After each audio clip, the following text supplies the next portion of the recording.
Dating Senate President Manny Villar, asawa niyang si dating Senadora Cynthia Villar at mga anak nilang senador na sina Mark at Camille Villar, pinasubpina ng Justice Department kaugnay ng aligasyong market manipulation at iba pa. Pinaharap sila sa preliminary investigation kaugnay ng reklamong kriminal ng Securities and Exchange Commission laban sa kumpanya ng pamilya na Villar Land Holdings Corporation. Inaakusahan sila ng market manipulation, insider trading at misleading disclosure na naging dahilan daw para maligaw ang investor.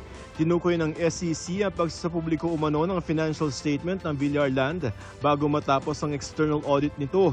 Doon nakasaad na lumundag sa 1.33 trillion pesos ang total assets ng kumpanya noong 2024 mula sa 1.46 billion pesos sa naunang taon.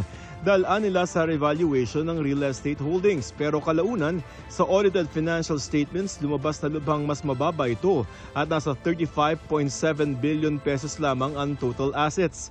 Ayon sa SEC, paglabag ito sa Securities Regulation Code. Kasama rin sa pinasabpina ang ilan pang opisyal ng kumpanya.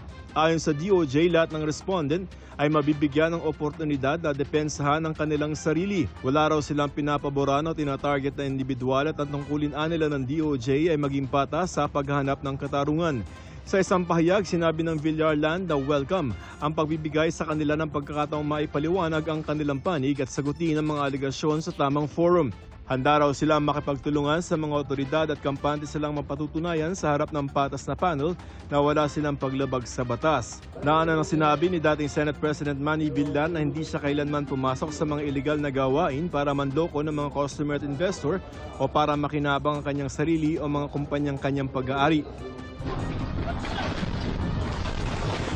Kabagan Santa Maria Bridge sa Isabela na bumigay noong isang taon pansamantalang binuksan para sa light vehicles.